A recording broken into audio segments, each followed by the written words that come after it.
Welcome back to Orange Hat Reviews and to day 2 of the Resident Evil Review a Day thingy that I'm doing with the Milla Jovovich Resident Evil movies. I decided to review each one every consecutive day, and we're on Resident Evil Apocalypse. So yeah, let's get this thing started. Basically, this movie was slightly better than the first, objectively speaking and subjectively speaking. Objectively, I would give it a 65 out of 100. Basically, you're just passing. The writing was okay. I mean, it was written by Paul Anderson and somebody Bolt. Timothy Bolt, I believe.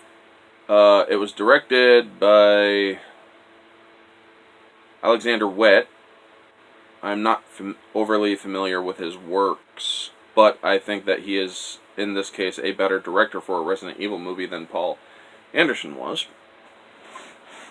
I will say that the casting in this movie was a lot better. Sienna Gilroy as Jill Valentine was great.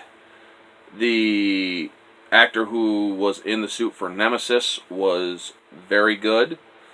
Having Nemesis in this movie look like the game version, I am going to do small game comparisons for Jill and Nemesis, because you got to get the looks right.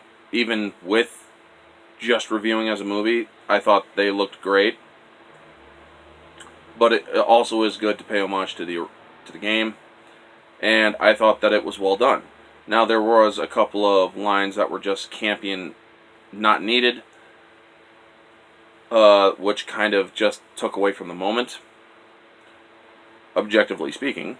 Like him just killing the dog, or Nikolai coming in to kill the dog at the school when they were looking for Ashford's daughter, the Red Queen model. He shoots the dog and says, "Stay." It's like, okay, didn't really need that, but whatever. I understand trying to put in a little bit of humor here and there. Mike Epps did a great job in this movie as LJ, but for the most part, the humor just kind of took away from serious moments. But also, it did kind of lend a little bit of levity too. It was, in a way, balanced, but not really. It was overly balanced, somewhat.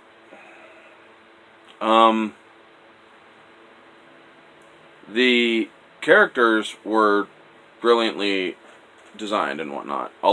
Oliveira, he was a good character, played by Oded Fehr. Jared Harris was, I believe, Dr. Ashford. He does great roles. Whatever movie he does a good job in it. He's memorable in each one. Thomas Kretschmann, who I remember from the extended edition of King Kong as the captain. I thought he was great as Kane in this movie, where he played the bad guy, the real bad guy that's basically like, we're locking everybody in the city because the infection's just too great, we're going to kill everybody and whatnot. No problem sanitize or nuking a town. Dude had no problem doing that. I mean, he truly represents the evil of the Umbrella Corporation. Subjectively, I really enjoyed this movie a little bit better than the first one, though. I mean, some of the fights, you have weapons that can go from semi to full auto, and even to single shot. And yet, you know to shoot for the head. These are characters that know to shoot for the head when it comes to the zombies. And yet, they have no problem using full auto just to shoot the hell, or shoot some zombies completely in the body mass and whatnot. Center mass and stuff. It's like, dude, this is where you need to be quick reactive, have your rifle up, boom, boom, boom, as fast as you can shoot. I mean, sure, you might be able to slow down some zombies, but you also might give them forward momentum if you shoot them in the wrong area. Now, the lickers were infinitely well done for this one. They were definitely improved from the first movie with the one licker. They didn't have that stupid thing that they did where now that it fed on fresh DNA, it will mutate. That is an objective continuity issue when it comes to the movies. But subjectively, I like how they kept Lickers as is, except for increasing the special, or improving the special effects for them specifically. Other than that, the story was decent. It gave a really dark ending like the first movie, which is good. Yes, but by dark ending, I basically mean this movie has been out for 16 years, so I'm going to spoil it. The ending basically does show that she has been programmed by Umbrella. They put more stuff into her than they did initially at the end of the first movie. Now, it's called Program Alice, or Project Alice, basically. Now, moviegoer, I will say this is slightly better too than the first one. I'll give it a 4 out of 5 again. Not really too much of an improvement, but it still keeps you engaged and still enjoyable to turn your brain off and watch.